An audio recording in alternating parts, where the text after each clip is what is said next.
Assalamualaikum warahmatullahi wabarakatuh. Bismillahirrahmanirrahim. Alhamdulillahi rabbil alamin. Allahumma salli ala Muhammad wa ala ali Muhammad kama sallaita ala Ibrahim wa ala ali Ibrahim innaka Hamidum Majid. Wa barik ala Muhammad wa ala ali Muhammad kama barakta ala Ibrahim wa ala ali Ibrahim innaka Hamidum Majid. Amma ba'du, usikum manapsi bitaqwallah faqad fazal muttaqun. Bapak-bapak dan ibu-ibu yang dimuliakan Allah, marilah kita mengawali muzakarah pada malam hari ini dengan bersyukur kepada Allah Subhanahu wa taala yang telah memberi kita kelapangan waktu, yang telah memberi kita kelapangan dada untuk bersama-sama bermuzakarah pada malam hari ini. Mudah-mudahan dengan syukur kita Allah Subhanahu wa taala berkenan menerima dan mencatat muzakarah kita sebagai amal saleh kita semua. Amin ya rabbal alamin. Hadirin yang dimuliakan Allah, ketika untuk melakukan ibadah salat kita diperintahkan untuk menghadap ke arah kiblat. A'udzubillahi minasyaitonirrajim. Pawalli wajhaka syatral masjidil haram, maka arahkanlah wajahmu ke arah masjidil haram.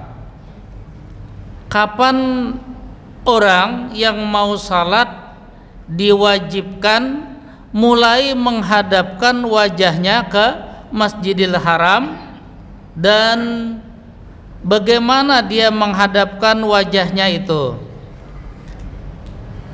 Ketika di dalam hadis riwayat Imam Al-Bukhari diceritakan bahwa Rasul sallallahu alaihi wasallam pada saat mengimami salat, beliau begitu masuk di tempat jadi imam, bahasanya musalla, di musalla sebagai imam, beliau langsung menghadap kiblat dan tidak ada berpaling ke arah makmum. Jadi begitu berdiri di tempat imam, beliau langsung menghadap ke arah kiblat, tidak berpaling ke arah makmum. Sekalipun beliau memerintahkan untuk merapatkan saf, karena dalam hadis riwayat Bukhari itu beliau mengucapkan aqimu sufufakum. Kalau di Indonesia kan luruskan dan rapatkan saf kalian. Lalu beliau menyambung fa inni arakum min warai zahri. Kalau di Indonesia kan itu karena sesungguhnya aku melihat kalian semua dari balik atau dari belakang punggungku. Bahasa dari balik punggung atau dari belakang punggung itu, kalau bahasa Indonesia lainnya menoleh ke belakang. Jadi begini.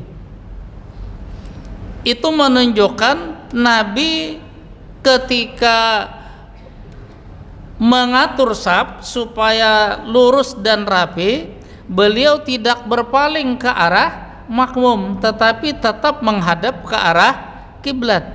Karena ketika beliau sudah masuk di musalla, di tempat salat untuk jadi imam, pada saat itulah sudah diwajibkan menghadap ke arah kiblat. Ini imam. Jadi tidak ada tuntunan dari Nabi imam berpaling dulu ke arah makmum, kemudian merapikan saf, setelah iqamah dikumandangkan baru berpaling ke arah kiblat. Kecuali kalau mau seperti itu, imam tidak berdiri di tempat imam, tidak berdiri di sajadah imam. Jadi kalau mau seperti itu bisa, tapi tidak di sajadah imam. Karena musalla atau tempat berdiri, bahasa kita sajadah, untuk imam itu siapapun yang berdiri di tempat itu dia adalah imam, dan ketika dia berdiri di situ itu menunjukkan salat siap dimulai. Maka karena salat siap dimulai berarti dia sudah harus menghadap kiblat. Jadi karenanya ulun sampai sekarang tidak tahu kalau imam sudah berdiri di musalla atau di sajadah imam masih berpaling ke arah makmum. Dahulu ulun juga ikut seperti itu, tapi ketika terbaca hadis seperti ini ternyata yang ulun tahu itu keliru, tidak pas, karena harus sudah menghadap ke arah kiblat. Ini imam. Kalau makmum bagaimana? Karena makmum harus mengikuti imam, seperti bahasa Nabi, inni imamukum, aku adalah imam kalian, maka ikuti aku dan jangan mendahului aku. Karena tidak mendahului, maka sahabat sebelum Nabi berdiri di tempat beliau jadi imam, tidak ada yang berdiri, semua duduk di dalam saf. Begitu Nabi berdiri, baru para sahabat berdiri, karena mengikuti imam menghadap ke arah kiblat. Jadi itu untuk makmum. Arti makmum sudah menghadap kiblat mengikuti imam, berarti makmum itu sudah berdiri di tempat dia salat dalam saf yang sudah rapi. Jadi tidak lagi berjalan menuju saf, itu belum disebut menghadap kiblat. Karena seperti tadi imam wajib menghadap kiblat kalau sudah berdiri di sajadah imam. Maka makmum yang ikram begitu selesai mengucapkan tabarakta zal jalali wal ikram, beliau segera berpaling dari arah kiblat. Bahasanya berpaling. Ada yang memahami mengira berpaling itu berpaling menghadap makmum, padahal bahasanya itu berpaling dari arah kiblat.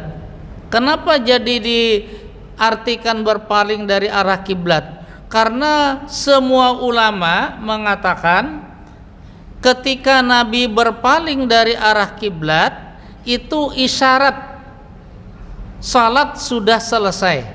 Karena sudah selesai, maka Nabi tidak lagi menghadap kiblat.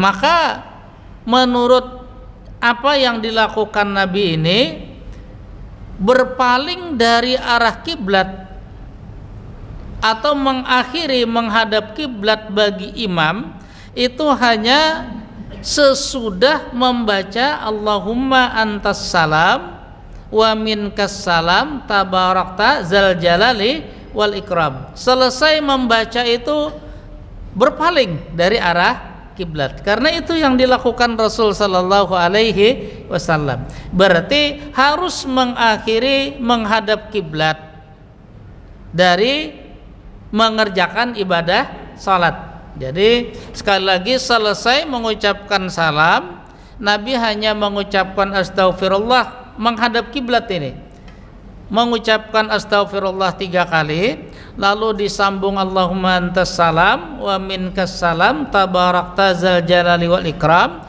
Maka sejak itu sudah tidak lagi menghadap kiblat. Ini yang dipahami oleh hampir semua ulama. Nah, kalau imam seperti itu, maka makmum baru boleh memalingkan wajahnya dari arah kiblat kalau imam sudah berpaling dari arah kiblat. Jadi makmum yang akan berdiri meninggalkan saf entah kemana saja, itu menurut apa yang dilakukan Nabi dan diikuti para sahabat, menunggu dulu imam berpaling dari arah kiblat sebagai bentuk keharusan mengikuti imam.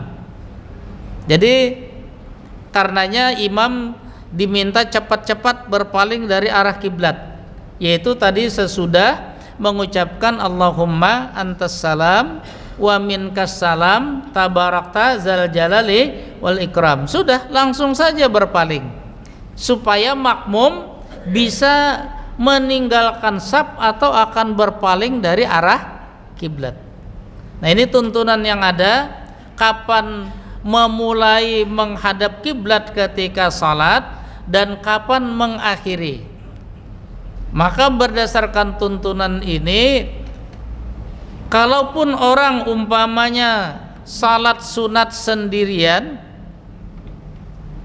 kalau ingin seperti yang dilakukan Rasul, setidak-tidaknya sesudah salam dia bertahan sebentar menghadap kiblat. Yang lamanya tadi paling lama mengucapkan astagfirullah 3 kali, lalu Allahumma antas salam wa minkas salam tabarakta zal jalali wal ikram.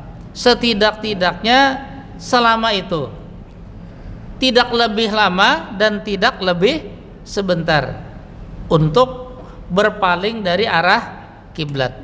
Hadirin yang dimuliakan Allah, ini urusan menghadap kiblat yang sekalipun mungkin dianggap biasa-biasa, tetapi karena Rasul melakukan seperti itu, itulah yang harus kita lakukan. Artinya hendaknya kita memahami menghadap kiblat itu tidak hanya pada saat akan takbiratul ihram, tetapi sebelum takbiratul ihram sudah betul-betul menghadap kiblat, dalam artian wajahnya ke arah kiblat dan dia sudah berdiri di tempat akan mengerjakan salat. Nah, ini tuntunannya yang ada. Karenanya sekali lagi kita hendaknya membiasakan seperti itu. Walaupun mungkin belum terbiasa, tetapi itu bisa dibiasakan. Dan untuk memberi semangat terhadap hal yang seperti itu, Nabi SAW dalam hadis sahih memberikan tuntunan apa yang akan diberikan Allah. Maka beliau bersabda, orang yang pertama masuk ke masjid lalu langsung duduk di saf yang pertama, arti duduk itu mengambil tempat. Kalau tuntunan selengkapnya, dia mengambil tempat, lalu kalau tidak ada salat yang berkaitan dengan salat fardu, dia salat tahiyatul masjid dan tetap di situ sampai mengerjakan salat fardu. Maka orang yang seperti ini dia dapat ganjaran, kata Rasul, bagaikan dapat unta. Kalau orang Arab diiming-imingi dapat unta itu, mungkin kalau di kita ini dapat mobil terbaru, anggap saja dapat Alphard gitu kan. Tapi syaratnya dia masuk masjid yang pertama dan langsung mengambil tempat di saf paling depan. Kalau masuknya pamulaan tapi duduk paling belakang, itu tidak seperti yang disebut oleh Rasul sallallahu alaihi wasallam. Nanti yang kedua seterusnya makin berkurang. Itu iming-iming Nabi tentang ganjaran Allah bagi orang yang melakukan seperti itu. Jadi artinya begitulah seharusnya orang memang kalau masuk ke masjid untuk ikut salat berjamaah. Hadirin yang dimuliakan Allah.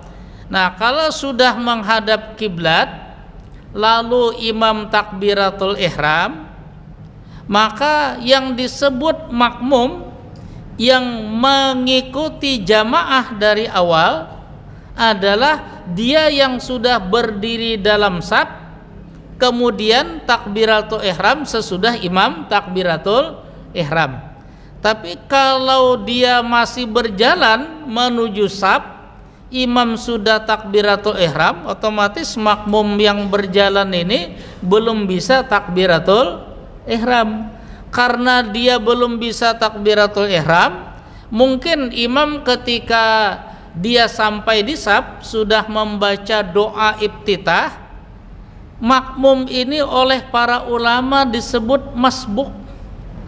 Jadi yang namanya makmum masbuk itu bukan ketinggalan satu rakaat, tapi ketinggalan satu gerakan imam. Jadi imam sudah Allahu Akbar, dia masih berjalan menuju saf ke depan, dia disebut masbuk walaupun mendengar. Karena yang tidak masbuk itu begitu imam Allahu Akbar, dia juga sudah siap di saf yang dia berdiri itu untuk takbiratul ihram.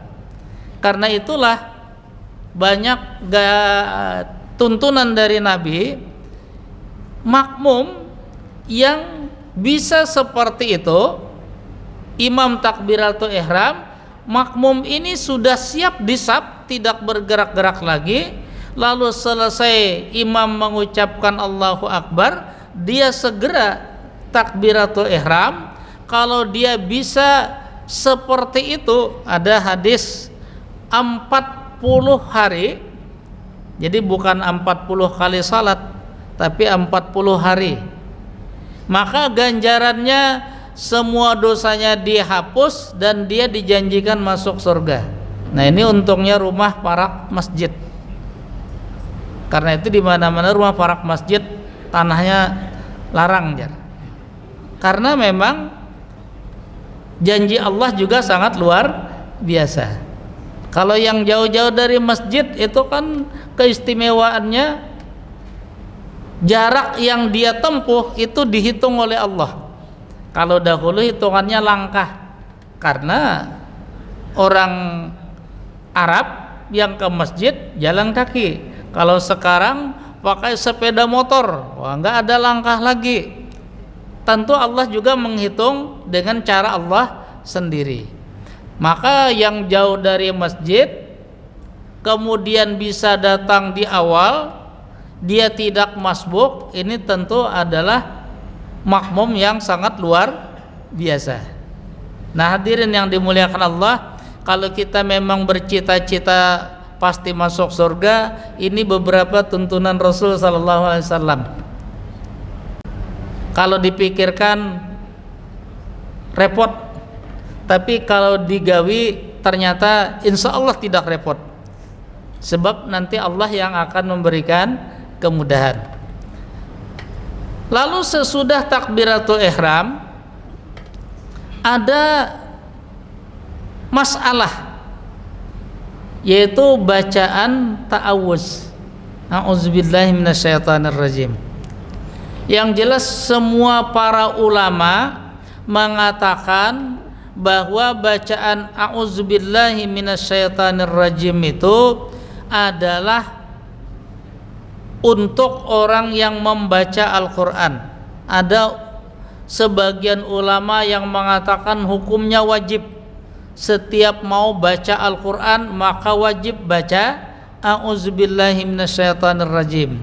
Karena di dalam surah An-Nahl ayat 98 Allah berfirman, fa idza qara'tal qur'ana fasta'iz billahi minasyaitonir rajim. Apabila kamu membaca Al-Qur'an, maka berta'awuzlah dengan mengatakan a'udzubillahi minasyaitonir rajim. Sebagian ulama memahami karena di situ perintah, maka berta'awuzlah, maka ucapkanlah a'udzubillahi minasyaitonirrajim. Mereka mengatakan hukumnya wajib. Namun jumhur ulama, umumnya para ulama mengatakan itu sunat. Tetapi hendaknya sunat ini tidak dipahami kalau kada digawi kada apa-apa jua. Yang ulun tahu itu terjemahan sunat yang sangat jauh dari tuntunan syariat. Karena sunnah atau di Indonesia kan sunat itu artinya suatu perbuatan atau suatu ucapan ibadah yang tidak pernah ditinggalkan Rasul. Maka disebut sunnah. Karena arti sunnah itu kebiasaan. Kebiasaan itu tidak pernah ditinggalkan. Jadi ketika itu disebut minimal hukumnya sunnah, tidak wajib, berarti itu menunjukkan Nabi tidak pernah meninggalkan bacaan a'udzubillahi minasyaitonirrajim. Malah ada hadis Nabi ketika sedang salat, beliau mengucapkan a'udzubillahi samiil alim minasyaitonirrajim min hamzihi wa nafkhihi wa nafsihi. Hadisnya ini juga sahih. Kalau di Indonesia kan, aku berlindung kepada Allah dari syaitan yang kena rajam, yang terkutuk, min hamzihi dari gangguannya, wa nafkhihi dari tiupannya, wa nafsihi dan dari semburannya. Jadi iblis itu suka menyembur dan suka meniup.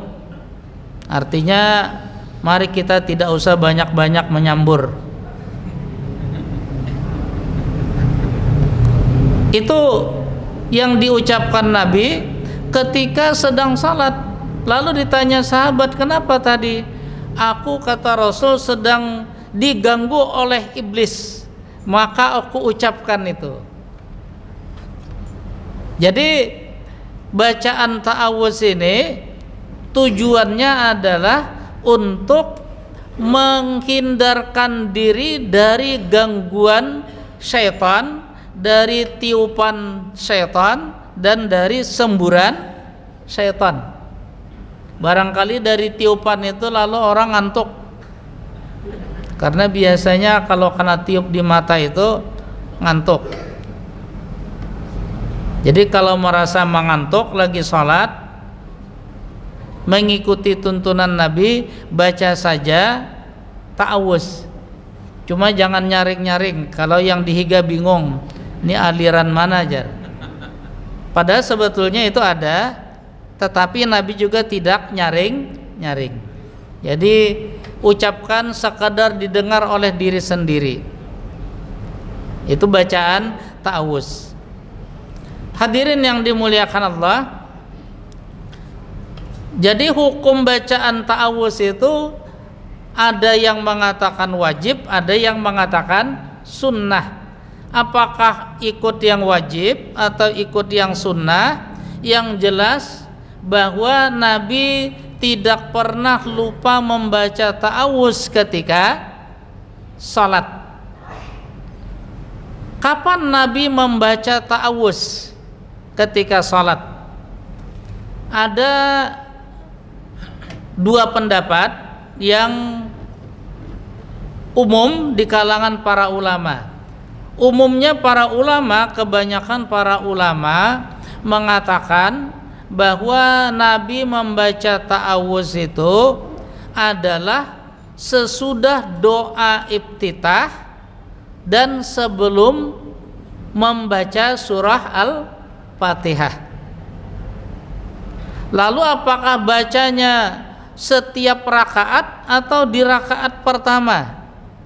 Ada hadis riwayat Muslim dari Abi Hurairah bahwa yang didengar Abu Hurairah dalam riwayat Imam Muslim itu, Nabi ketika bangkit untuk rakaat kedua, beliau hanya membaca Fatihah.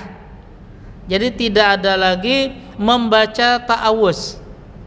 Maka berdasarkan hadis ini yang diambil oleh majelis tarjih dan kebanyakan ulama, membaca ta'awuz itu hanya pada rakaat pertama. Jadi sesudah doa iftitah kemudian membaca ta'awuz, baru baca basmalah, baru baca surah Al-Fatihah. Nah, itu yang ada dari riwayat Imam Muslim. Maka tidak sampai membacanya di semua rakaat. Dan itu juga yang diambil dalam ketarjihan.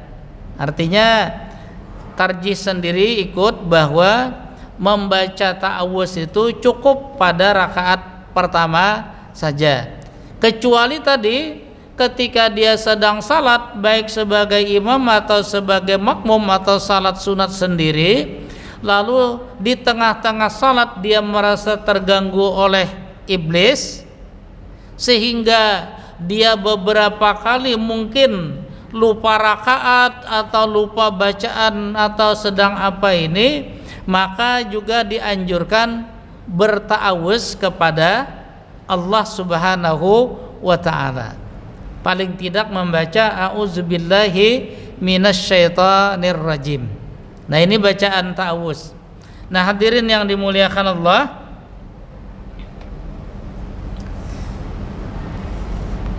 ada pernah orang bertanya, apakah imam membaca ta'awuz itu dengan suara nyaring?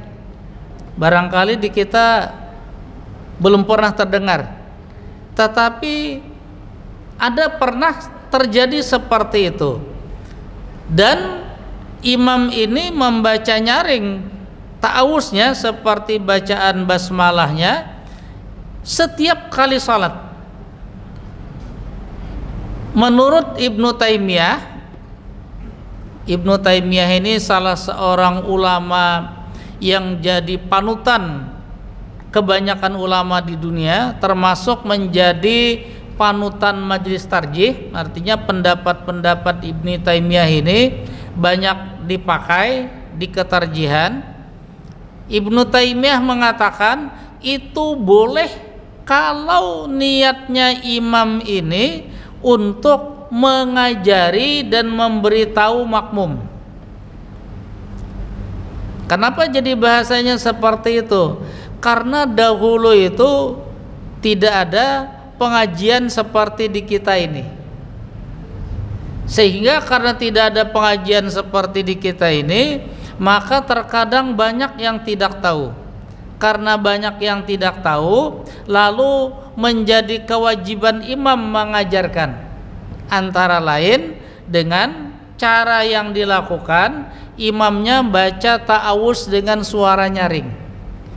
Tapi hanya menurut Ibnu Taimiyah kebolehannya itu sekedar untuk mengajarkan. Karena sekedar untuk mengajarkan berarti tidak dilakukan setiap kali salat. Sebab kata Ibnu Taimiyah, tidak ada satupun hadis yang menceritakan Nabi pernah membaca ta'awuz dengan suara nyaring. Artinya Nabi hanya membaca dengan suara sir. Itu bahasa fikih.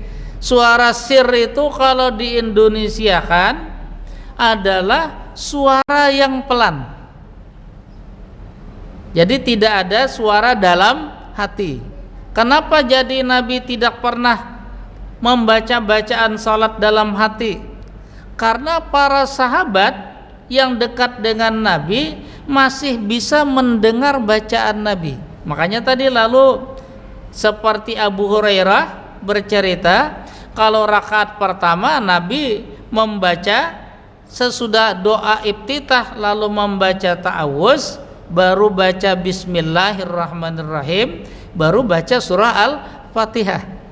Karena didengar oleh para sahabat, cuma tidak nyaring. Kalau nyaring itu bisa sampai kedengaran ke belakang. Ini hanya yang dekat-dekat Nabi.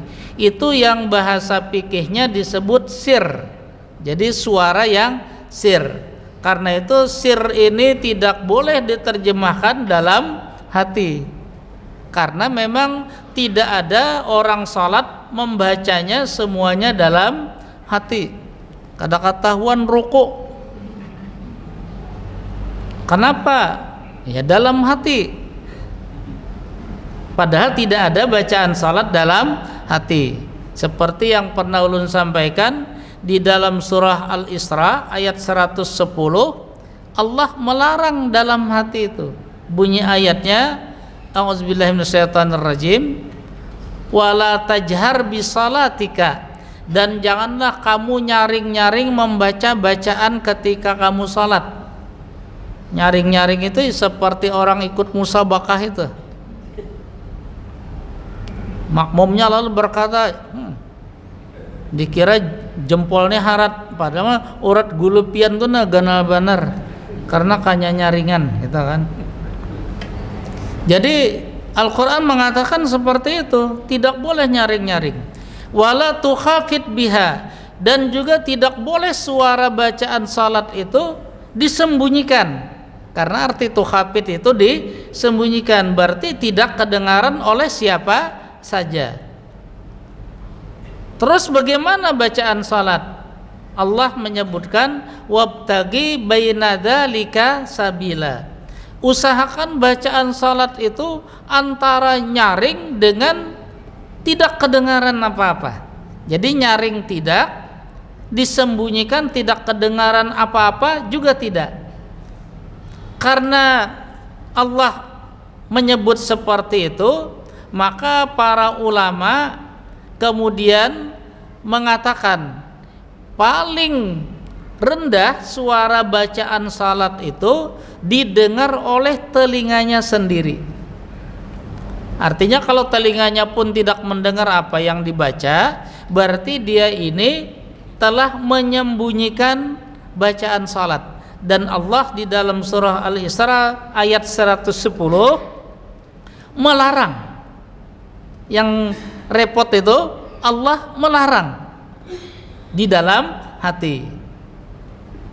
Kalau dilarang dilakukan, pasti nanti di akhirat akan ditanya, siapa yang mengajari dalam hati? Pasti ditanya itu.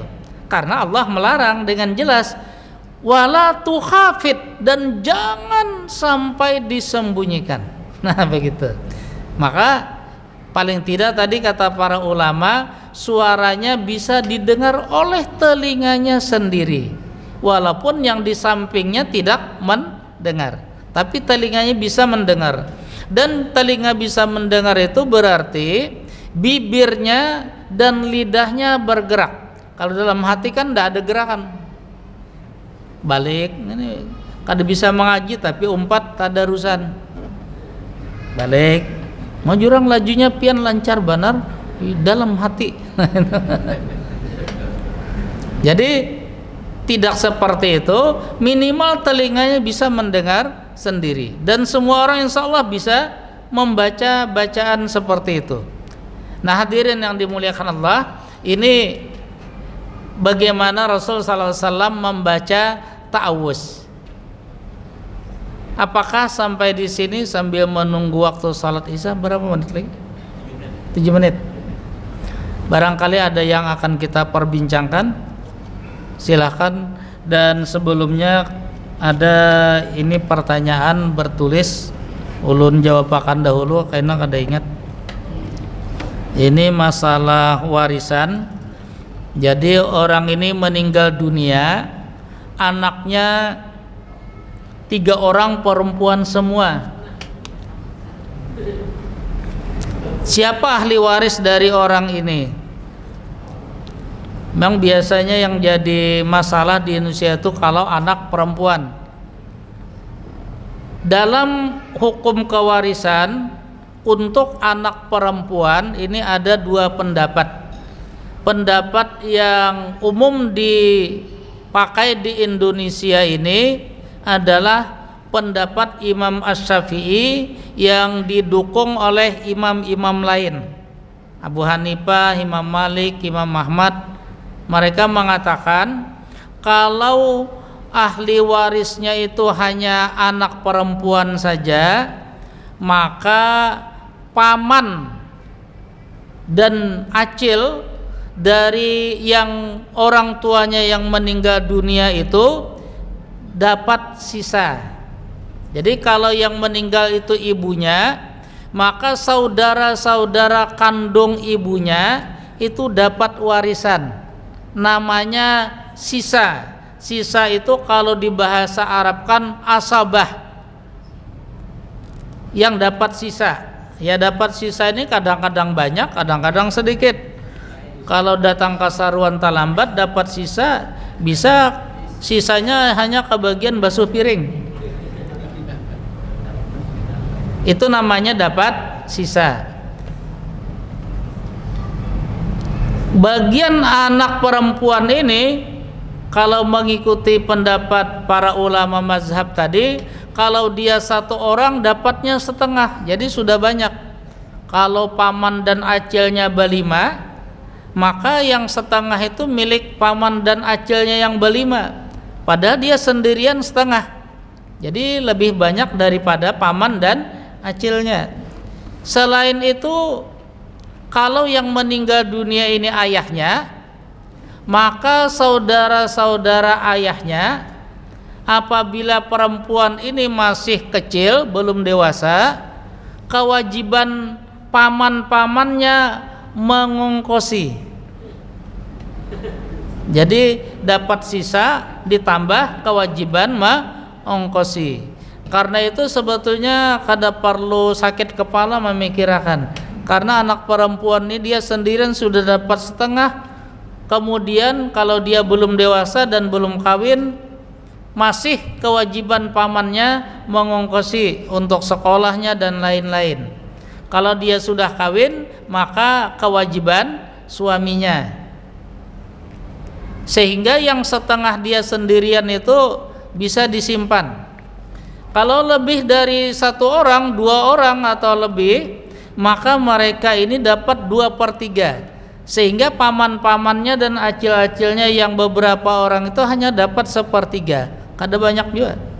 Itu belum dipotong kalau umpamanya yang meninggal ini mamanya, abahnya masih hidup, abahnya dapat juga.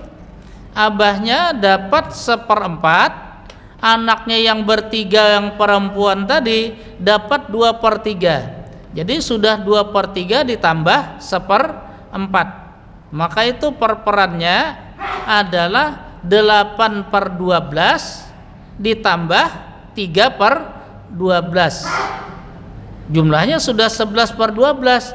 Jadi paman-pamannya, acil-acilnya, saudara-saudara ibunya tadi hanya dapat 1/12. Kalau jumlahnya berlima, ya bagi berlima sesuai dengan aturan yang ada. Kada banyak, jadi kada membuat sakit kepala. Nah, kalau mengikuti pendapat kedua adalah pendapat Ibnu Abbas.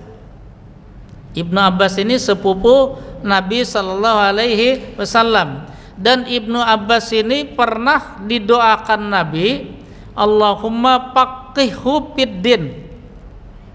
Ya Allah, berilah pemahaman yang mendalam urusan syariat ini kepada Ibnu Abbas.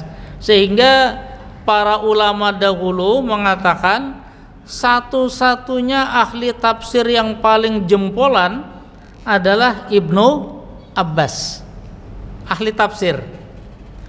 Ibnu Abbas mengatakan bahwa sekalipun anak itu perempuan dan hanya satu orang, tidak banyak, maka anak perempuan satu orang ini menutup hak waris saudara-saudara dari orang tuanya yang meninggal dunia.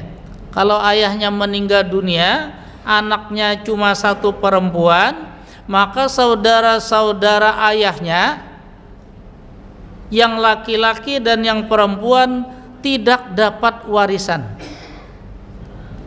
Ini menurut Ibnu Abbas. Kenapa? Karena menurut Ibnu Abbas, Al-Quran itu mengatakan walad. Apabila ada walad, maka tertutuplah hak waris saudara-saudara orang tuanya yang meninggal. Walad itu artinya adalah yang dilahirkan. Yang dilahirkan itu bisa laki-laki, bisa perempuan. Kalau imam-imam mazhab mengatakan hanya anak laki-laki yang menutup hak waris yang lain-lain, itu karena berdasarkan kebiasaan di Timur Tengah dahulu. Jadi hanya kebiasaannya seperti itu, ilmu waris yang turun-temurun. Nah, ini dua pendapat. Kalau ingin ikut Ibnu Abbas, paman-pamannya tidak dapat warisan, tetapi ada kewajiban. Perempuan yang jadi ahli waris ini wajib memberi kepada paman-pamannya, karena paman-pamannya tidak dapat warisan. Kalau mengikuti pendapat imam mazhab, ya pamannya tidak perlu diberi lagi karena sudah dapat bagian dari harta warisan, walaupun sedikit. Nah, itu saja bedanya. Artinya ikut Ibnu Abbas atau ikut imam mazhab, pamannya ini tetap dapat. Bedanya cuma kalau ikut Ibnu Abbas, pamannya diberi, tapi bukan sapembari, tapi diberi. Kalau menurut imam mazhab, paman-pamannya dapat warisan. Kalau dihitung-hitung bisa jadi justru lebih banyak dapat dari pemberian daripada dapat warisan. Karena tadi kan contoh hitungannya paman-pamannya berlima, cuma dapat 1/12 dibagi 5. Nah, itu kan. Jadi seperti itu, terserah mana yang mau diikuti.